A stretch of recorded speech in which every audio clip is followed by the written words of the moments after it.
let's begin. So we'll connect to our Ujjayi breath.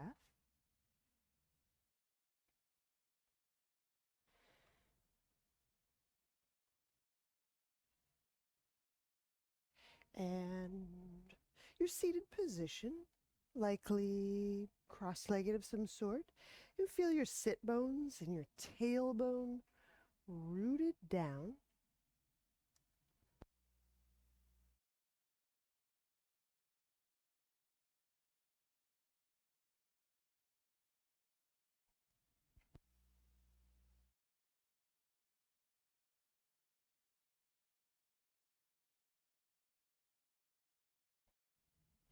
And using that rootedness, that ground contact, to discover a quality of uplift, of buoyancy.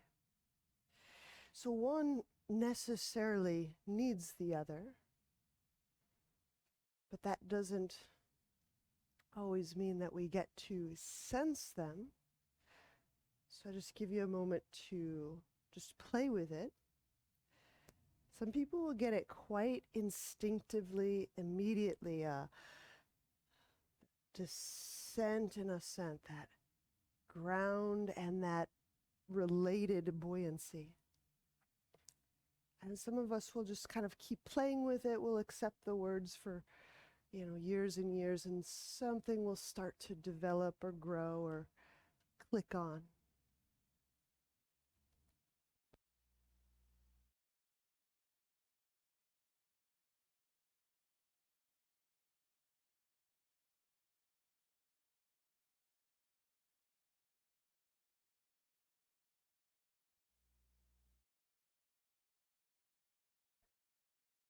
It is interesting how these practices and their related phenomena show up for people.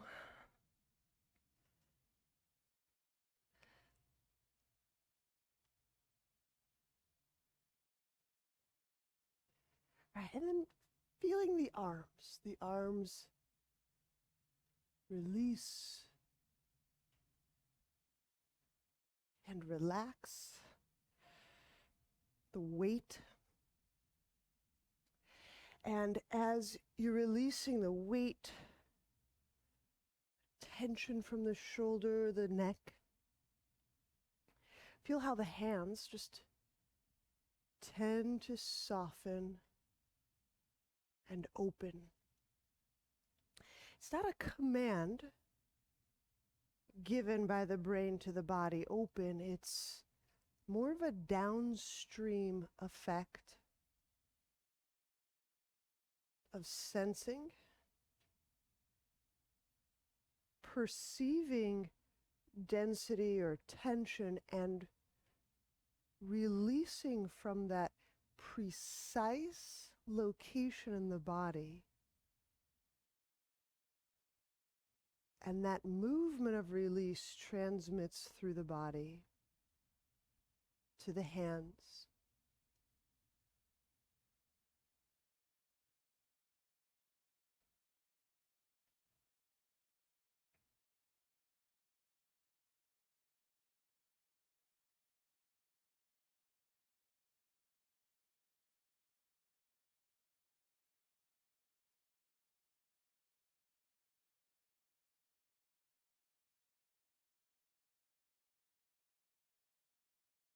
What are we releasing? I alluded to density. Maybe you perceive a tone or a texture or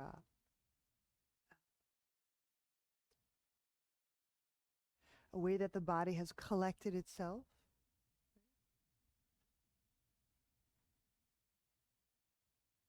You might be intimately familiar with tension, specific holding pattern.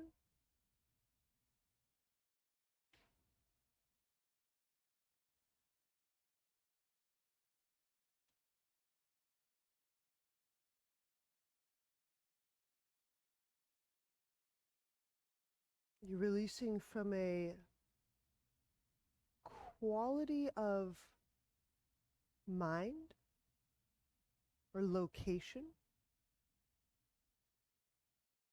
and or this is a quality of energy. What are we releasing? We don't have to know, but we have to perceive. We don't have to language it, but we have to sense it.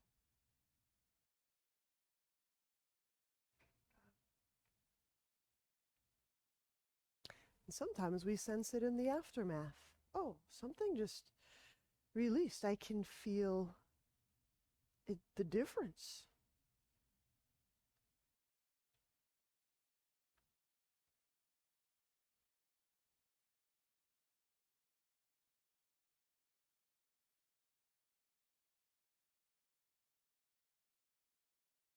And why this gesture of release? Taking 2 deep breaths into the center of chest. Consider that the gesture, not the what am I releasing, but the gesture of releasing is helping move us to know a quality of consciousness that we usually call openness.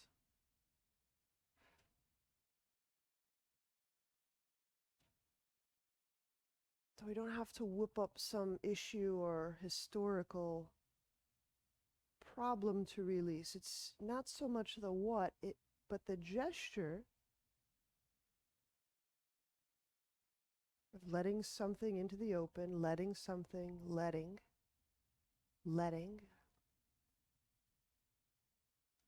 brings us to know openness.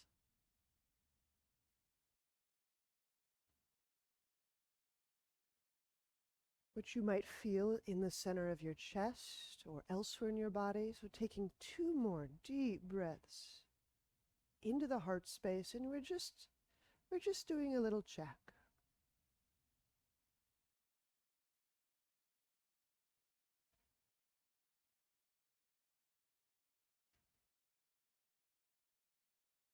All right. So we're going to move into knee pile, arms and eagle. So let's go right over left. As good as any way. That would be legs, right over left legs. We'll get there first. Inhaling, we'll take the arms up. Now let's go right over left arms. Exhaling the right elbow over the left elbow. Feet active, hands alive. And then deep exploratory breaths into the upper back, heart space, shoulder blades.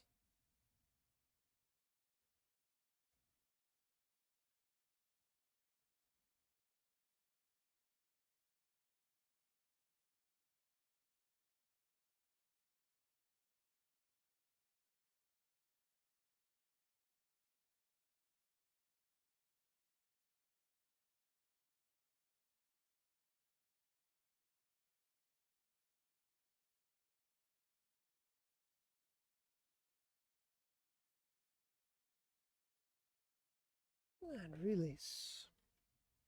Taking the right hand off to the side, just going to hover that somewhere beside the right hip, spreading open the heel of the palm broadly.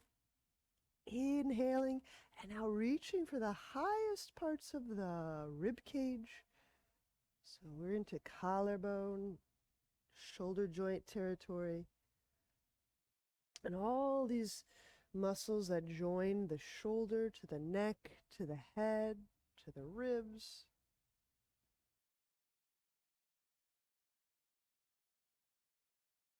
Area of many structural redundancies, lots of overlaps and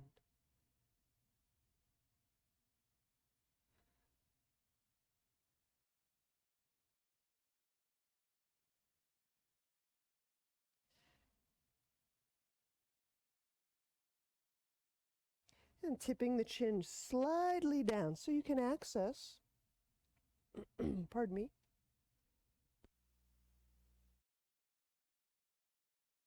And feel the back of the skull. There's a connection from around the shoulder blade, part of the back, right up to the back of the skull.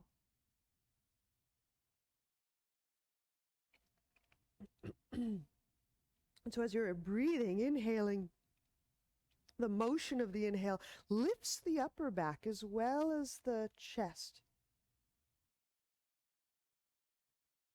So breathing back to get into those ribs.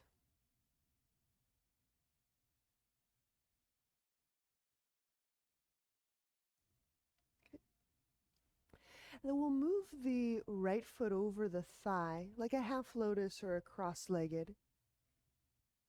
And we're just going to visit our Tolasana, but we're going to just pause a little short of the airlift moment, just so we can get a little palm wrist stretch. So we're using Tolasana shape to just treat our hands to a moment of spreading and contacting the ground. So when we're doing this, just position the hands, not necessarily in the way that you would lift them, but in the way that you want to stretch them. All right, so I get the hands under the shoulders. And notice I'm just starting to move the arms down. And just like we started at the beginning of practice, feeling the buoyancy, the ascent of the spine, the ribs, feeling the descent of the arms, the shoulders, shoulder blades.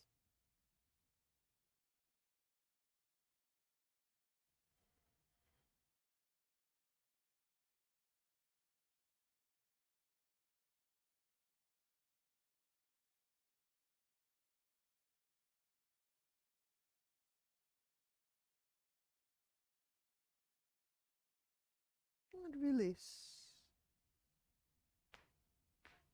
When we go back to the other side later, you can turn your hands in some other permutations. All right. So let's change the cross of our legs, left over right knee pile.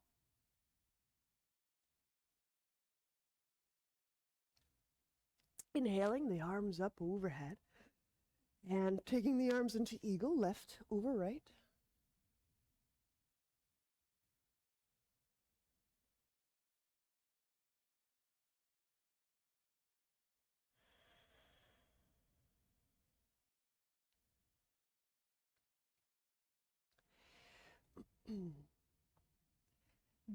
The nature of the release, the gesture of release, at once can be so specific, so regionally specific, specific to tissue, specific to a muscle, specific to the way that we engendered or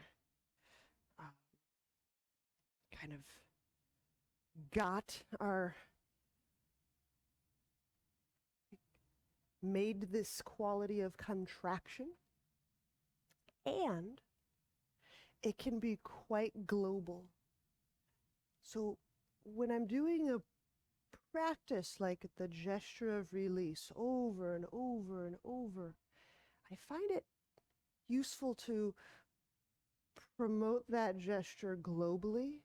Like I'm releasing with the eyes, the face, the cheek, the tongue, the abdomen, the back side, the front side, as well as any specific areas that are of interest. Let's inhale and unwind arms. And take the left hand and hover it out to the left, making the palm heel broad, and then making the palm mounds broad. Can you make both those parts of the hand wide?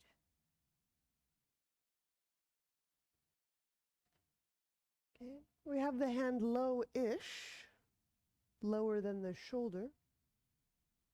so that we can move the arm limb downward, even as our inhalation is expanding and lifting the ribs upward.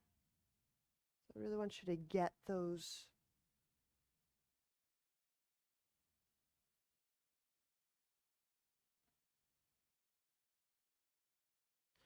they can behave quite differently.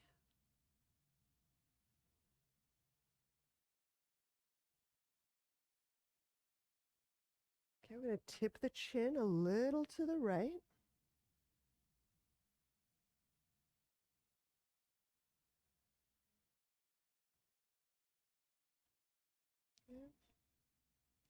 You can get right into that occiput area. There's some really strong connective tissue at the back of the skull.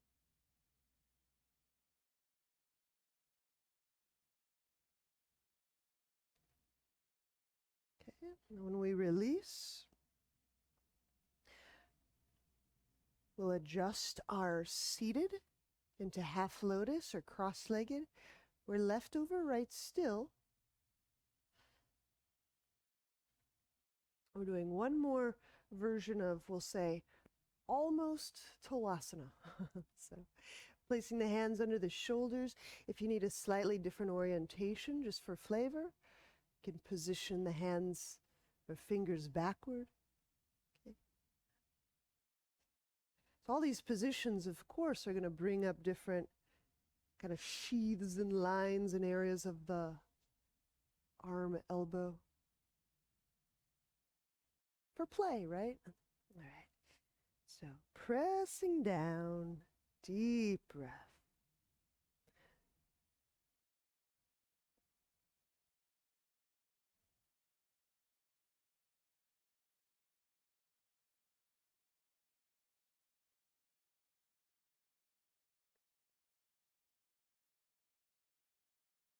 Because we're not pressing all of our weight off the ground, find out if you can get a deeper breath through the shoulder girdle. So under the ribs, sternum, upper back.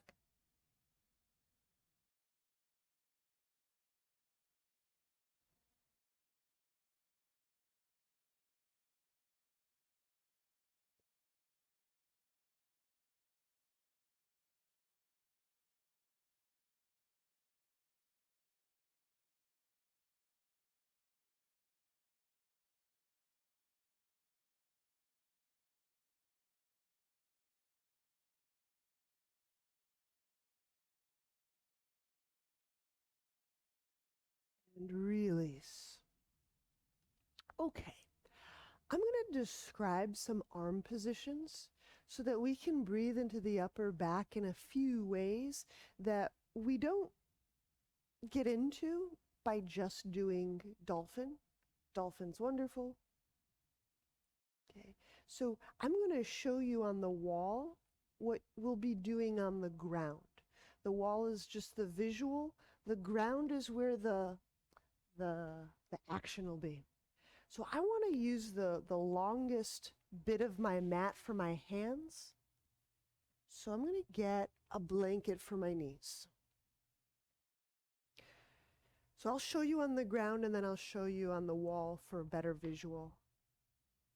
The basic ground setup for doing this is just a hands and knees position, but I'll be increasingly widening the arms and widening and widening.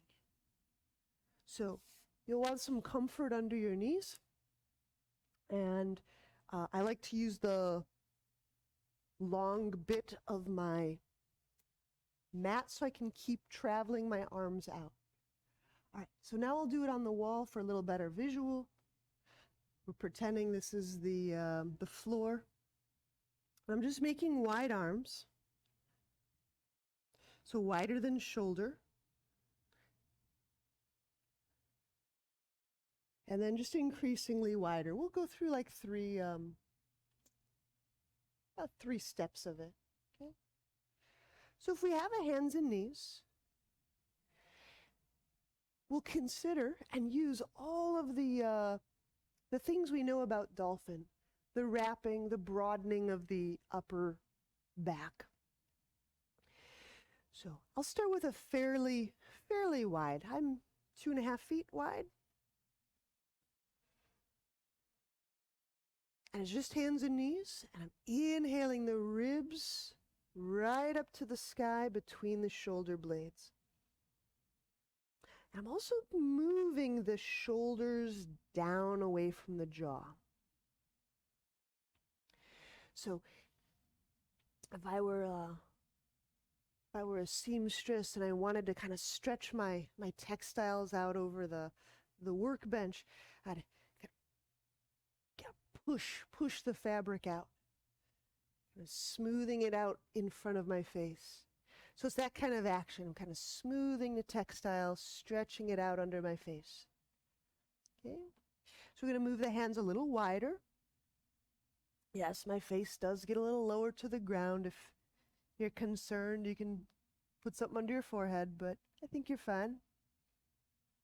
Gliding the shoulders down and smoothing out that textile broadly.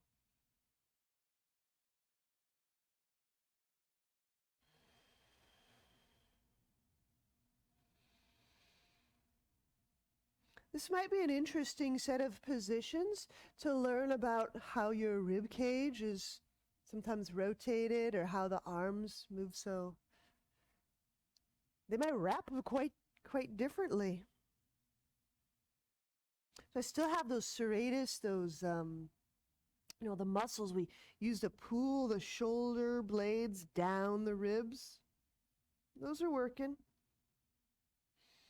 And we'll go one more.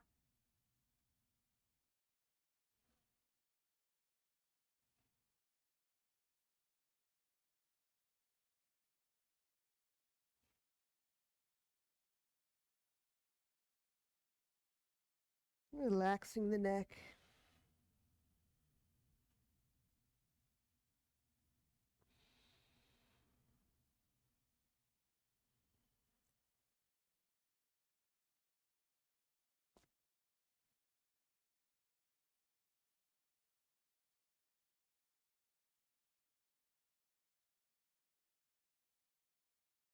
And release.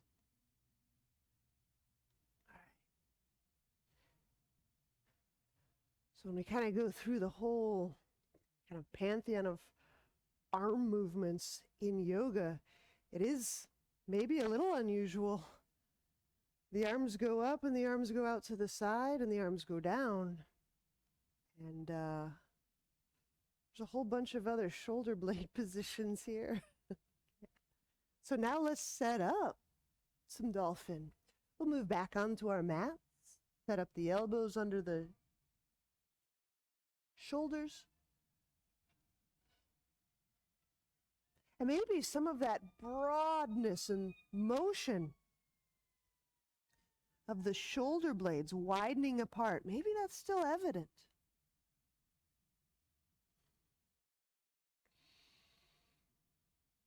When you're ready, exhale the knees off the ground.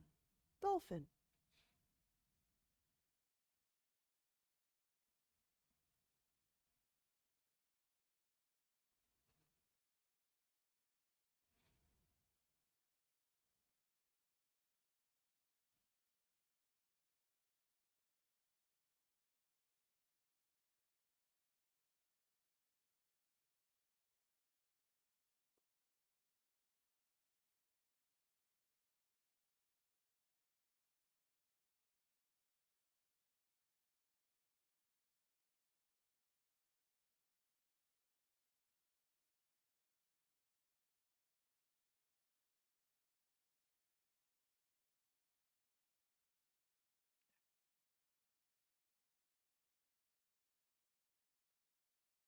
I'm going to talk us through moving weight off of one limb at a time. I'm saying moving weight off the limb. You can simply transfer your weight out of a limb and leave it connected to the ground. This might be preferred if you have some things going on in a shoulder, say. All right. So first, we'll remove weight from our right elbow and forearm. So again, as simple as a weight transfer or as intricate as taking the right arm away from the ground and placing it behind back. And I'll generally exactly go a little wider in the feet. Should have said that first. Taking 2 to 3 deep breaths per limb motion. Okay, we'll set the weight back into the right limb. And take the time to kind of press the mat and, stretch the fabric, so to speak. And now let's shift the weight out of the right leg limb. So you can raise that right leg away from the ground. That's fun.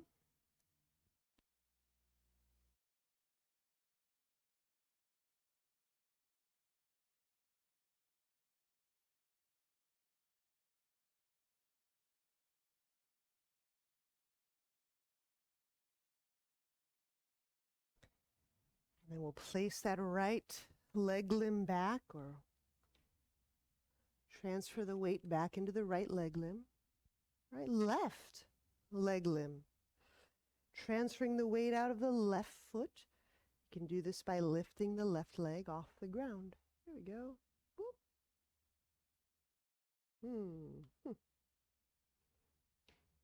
There you go. Softening through the neck, the face.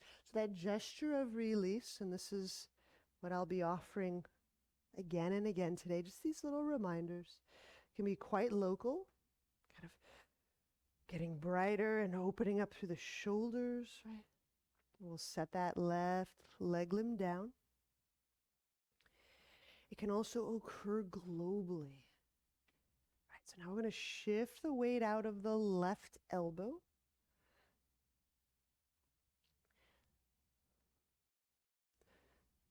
Or, put another way, and take the right elbow away from the ground.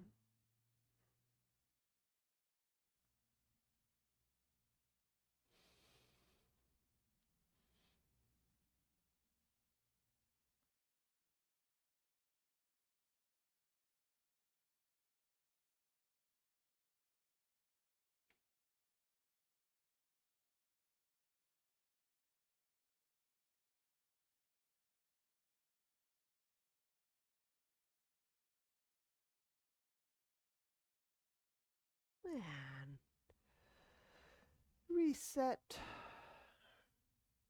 And we'll place knees down.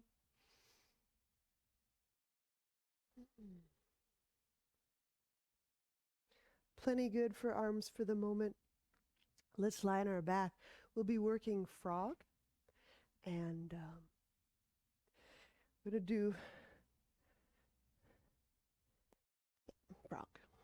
So, lying on back, feet off ground, knees wide. Once your hands are set to support the head and the neck, lift the elbows upward. You can get some of that very same broadening of the upper back. Inhale, raising that broadened back and shoulder blade area up off the ground. Exhale, curling tail, outreach through the legs. Feet, bright, brilliant, alive, active, and sink the low belly in and down. Inhale into the ribs, the lowest ribs, the low back, the hips. And exhale, reaching, and the elbows up reaching. Draw the low belly down. All right, why don't we go through about four more on our own? Please continue.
Go. And just keeping the feet about the altitude of the knees. Once the feet start elevating higher than the knees, we tend to make it more of a hip flexor thing. So if I leave the feet kind of more with the knee altitude, it can help me feel into the groin. It's just some little adjustments. There you go.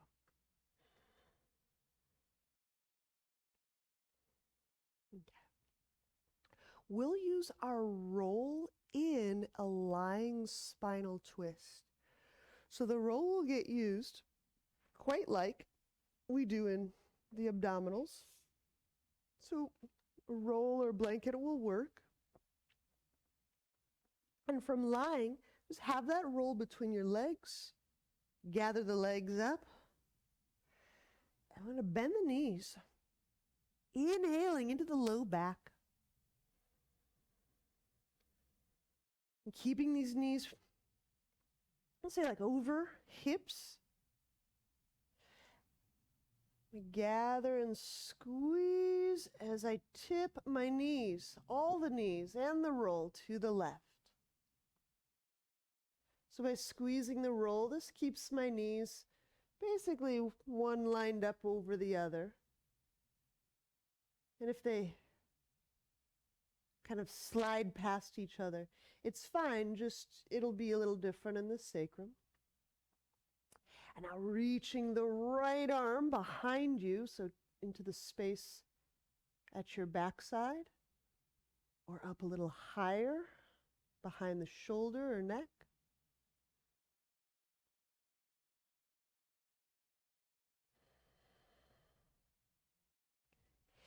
And I'll just gather and squeeze the right leg toward the left.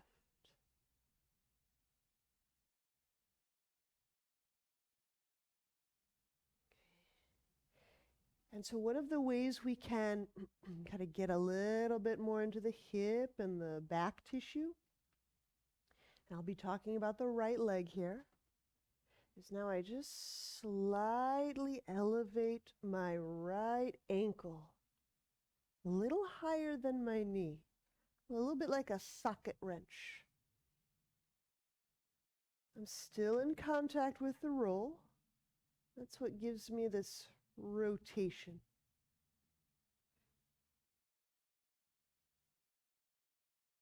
So I'm gathering my right leg into the roll, and I've lifted my right ankle toward the sky a little bit.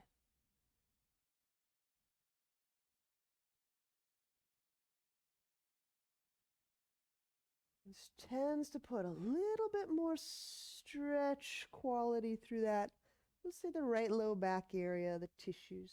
Okay, we'll relax the ankle down, and we'll come back through center to the other side.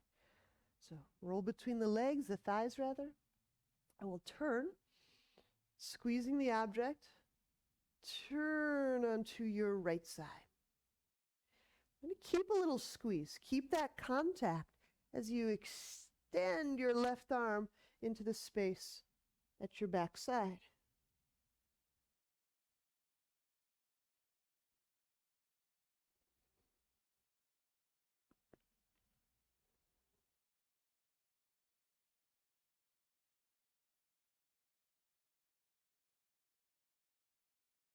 If you want to just play with a little more rotation in the hip area, you can raise the left ankle a few inches so it's about as high as the knee or slightly higher altitude.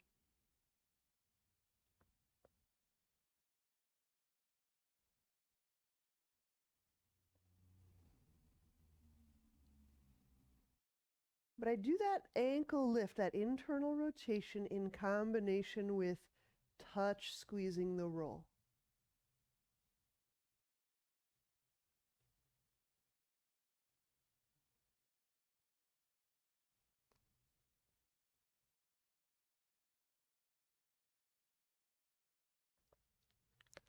And release, unwind, Now we'll keep the roll. Why not? It's fun. We'll do some abdominals with it.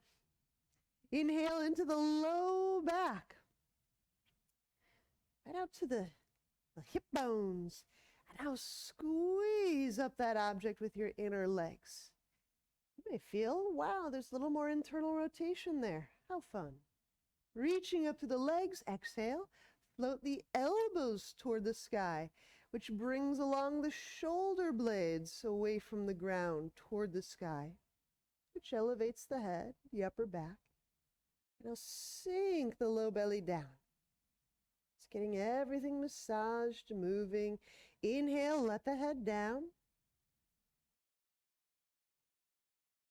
Gather, squeeze the object with the legs. Exhale, reach up through the legs, lift up through the elbows. Sink the low belly in and down.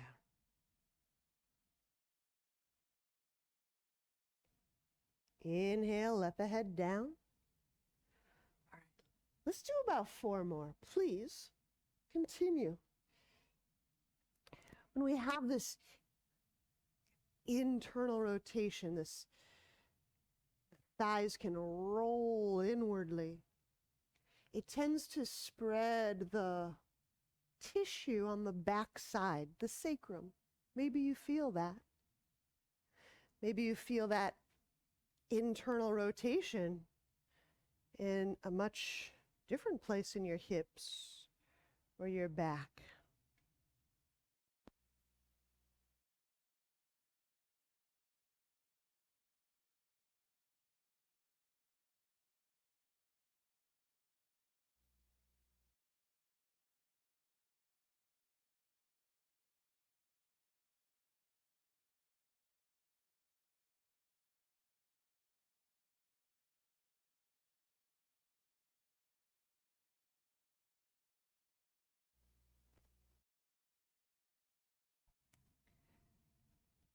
As we get so warmed, familiar with these ways of moving energy through the pelvis and the back and the gut.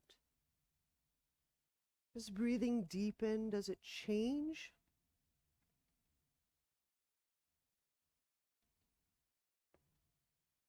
We want to be very careful that we're not rehearsing struggle. We're not just rehearsing contracting, resisting. Right. These are psychological approaches that are given a lot of airtime and,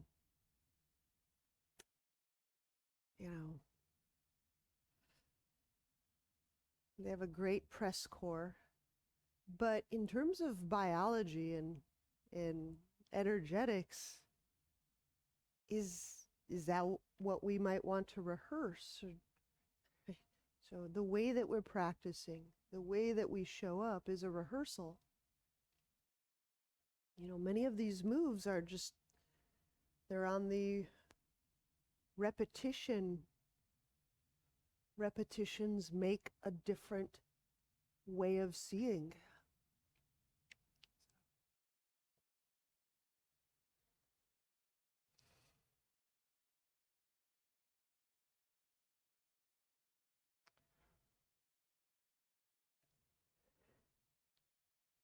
All right, so seems like you're through. This is good.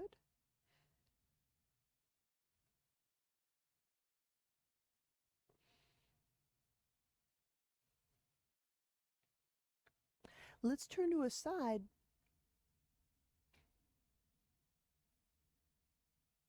And we'll eventually get to going upside down, but we're going to give the shoulder blades just a little bit more something. All right. So first is getting your pelvis, and so your knees, to a position that's low enough to place your palms on the ground. And if this is a challenging position for like knees, say, maybe you give your butt a little platform, a block, So the weight doesn't have to be as much on the knee crease. Okay. But I've got my hands, fingers pointed back near my knees. Basically, toes, knees, and hands. If I were to just kind of collapse my ribs down, I'd feel that right away. My shoulder blades just kind of clumped together. And the other way I can take this, protraction, I can push the earth, gliding the shoulders down, and the rib cage lifts up.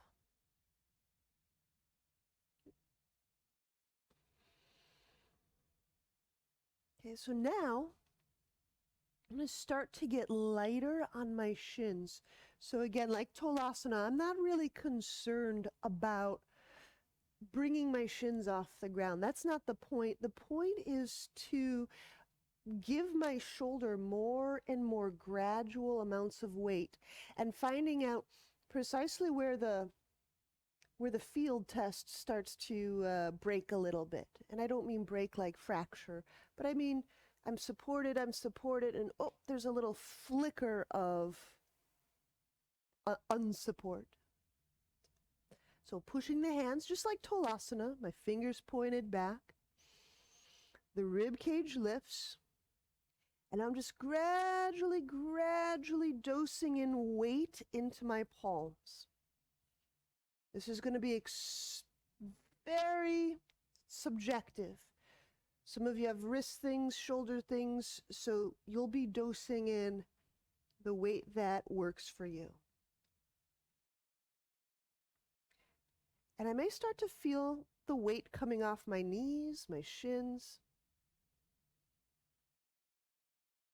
What's important here is breathing into the upper back.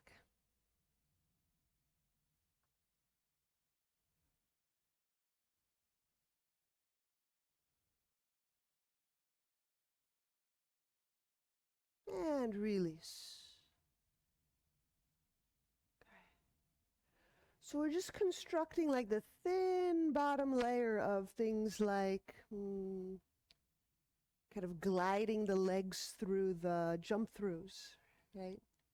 Where we'll be able to suspend the body up by the hands. All right. Just giving your arms a little, your hands, your wrists a little rest. Now, let's grab our roll and our block.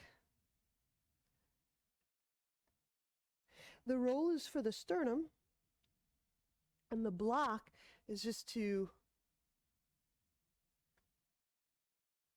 give us more space from the wall. And let's head over to wall. I'll do it this way for the our friends at home. Okay, so the roll is for the sternum. Just making sure it's you have soft surface around breast tissue, sternum. And then the forearms can go to the wall, just like dolphin. But what this position affords us is that we can go wide. So we can set those elbows wider than shoulders. Inhale into the upper back. Now, without crushing the block or the roll, exhale, stay light, just light contact, and reach out through the arms. Kind of making contact, arms into wall. We'll just take a handful of breaths here.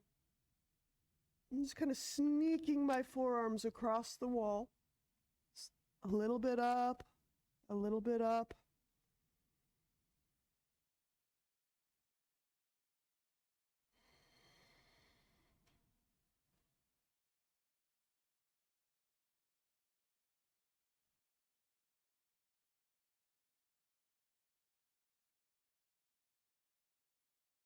And right when you're in a really good, sweet stretch spot, deepen breath and walk your feet together. Walk your feet so they contact one another. Now, things may drop.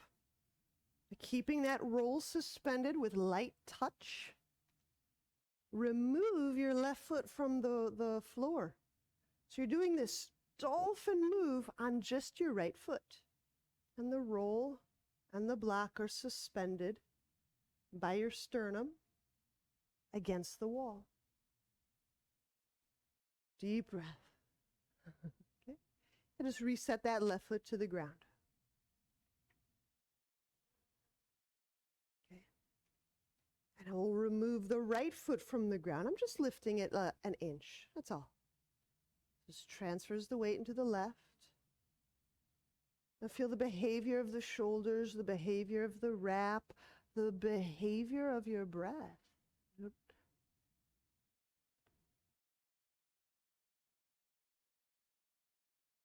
Might be interesting to some of us who know we can twist one way and we twist the other way differently. Sometimes secrets in the feet. All right, we'll set the foot down and we'll take those props and set them off to the side. So now let's get our mat, if we need a mat, next to the wall for downward dog at the wall.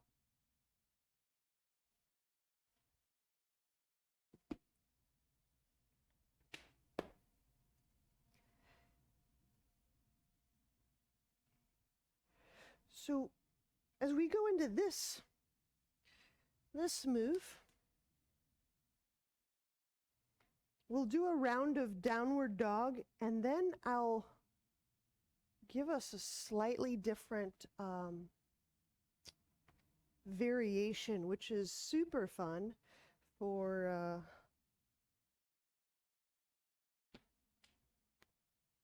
low backs. Okay. So let's cover our basics first. We'll set up our downward dog.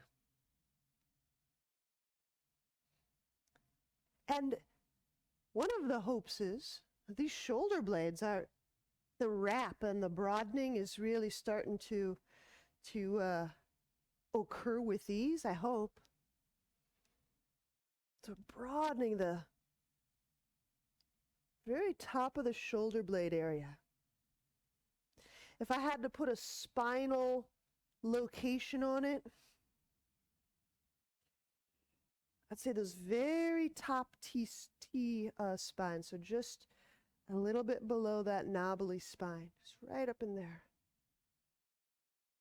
Inhaling, we'll step foot up hip height. Now, if your shoulder blades just kind of caved or changed in having removed one foot from the wall, just pause. Maybe that's your pose. Doing a few wrapped shoulder breaths in downward dog with one of your feet on the wall. And then if you're coming up into downward dog on the wall, of course, the other foot.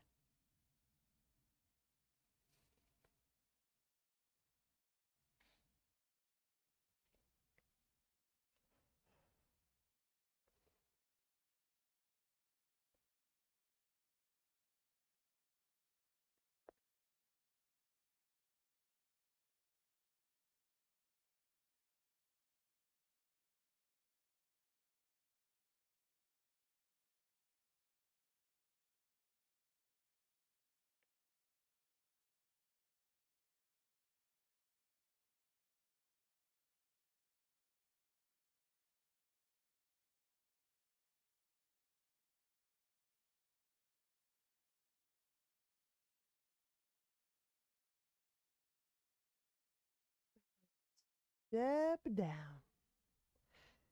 Take a rest.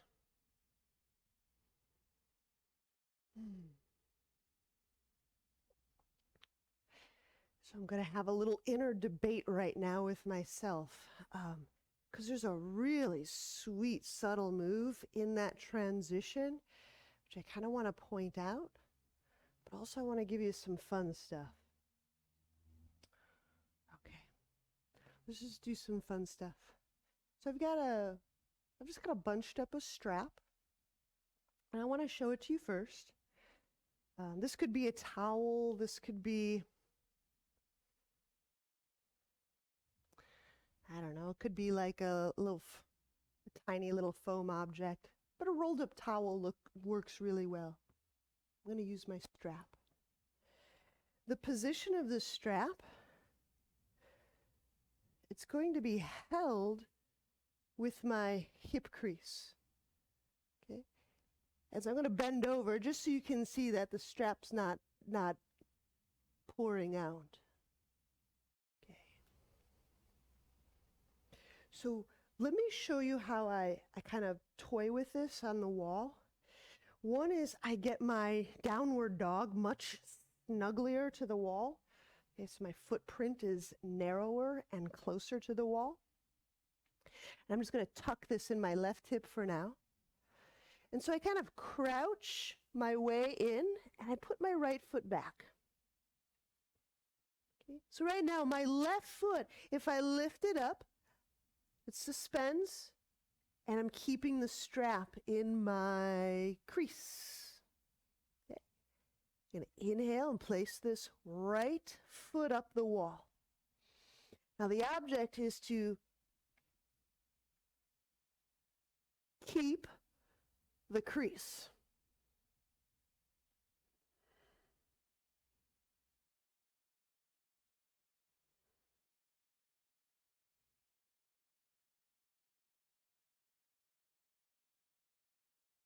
Okay. And then the other hip will get a chance. I'll talk you in. If we start with our fabric in our left hip crease, when you come into downward dog, you can have a little more of a squattier downward dog. Okay.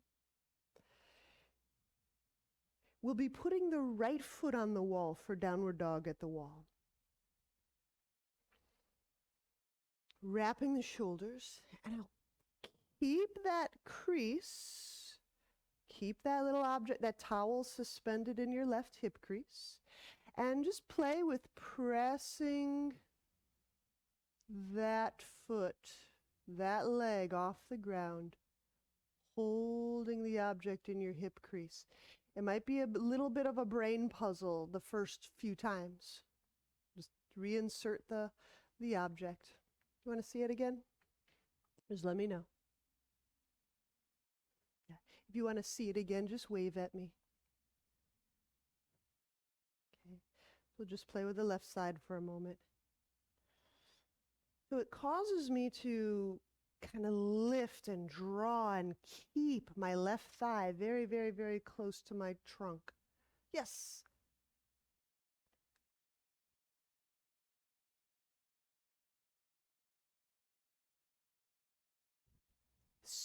Yes, yes, yes, yes.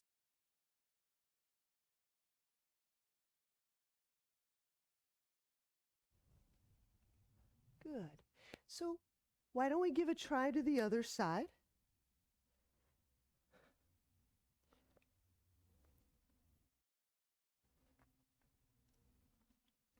So I'll just keep talking through you. It might be a beat or two ahead of me, but I'll just speak through it for the joy. All right, so straps loaded in my right hip crease. I take a downward dog with my hands and my left foot.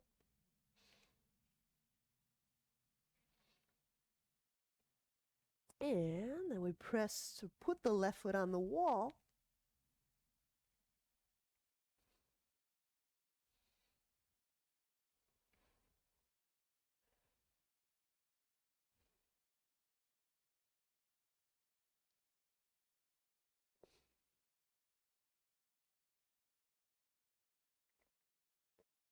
So if you have a tendency of kind of bowing the low back, draping the belly toward the wall, this is kind of an antithesis, a little oppositional methodology. Okay. It's a fun way to on your own to be able to feel The lengthening, the abdominals that bring the low back kind of vertical or supported. All right. So that's strap fun. You can keep going with that if you want. I'm going to bring Matt away from wall.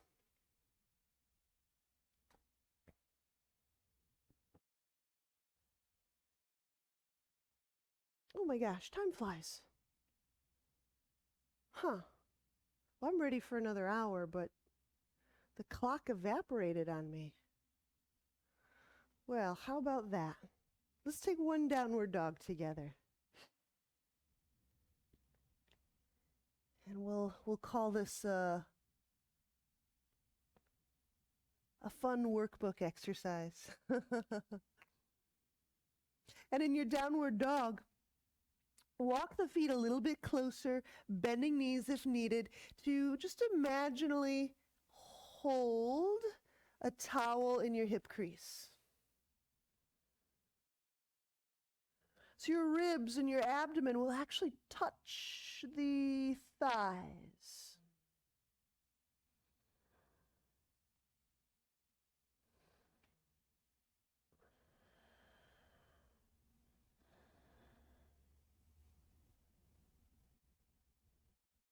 And we'll set the knees down.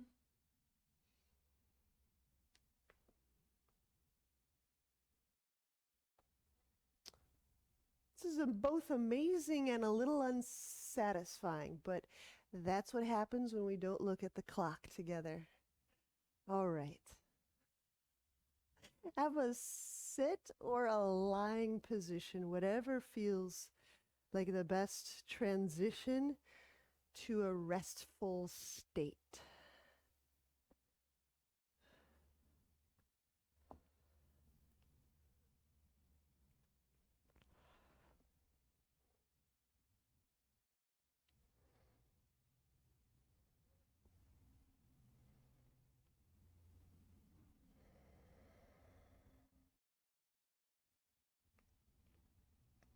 And just these final few moments, just letting yourself gesture. The motion is release. It's not about the content, but it's about the motion.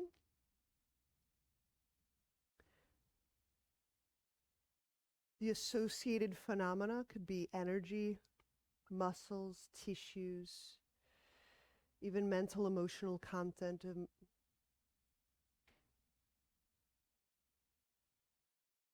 But in that gesture of release,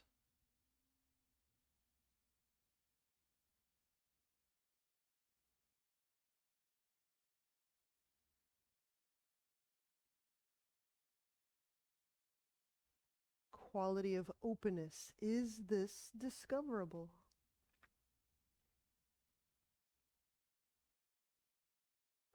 Now, how I define openness, how you experience openness, may be very different.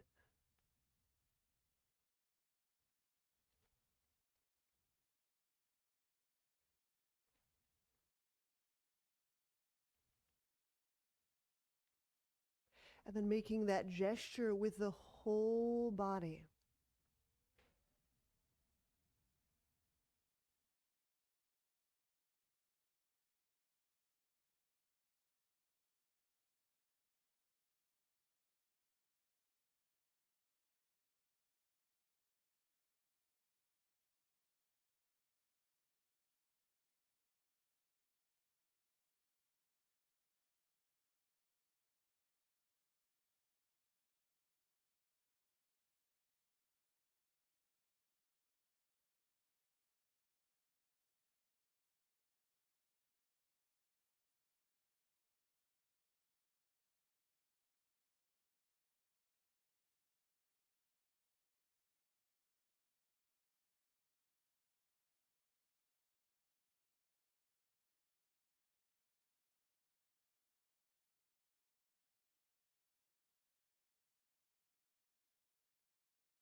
And when you're ready, bend knees.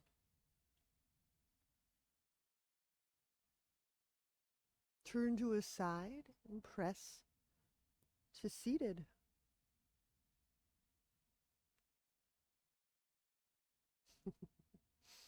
Namaste.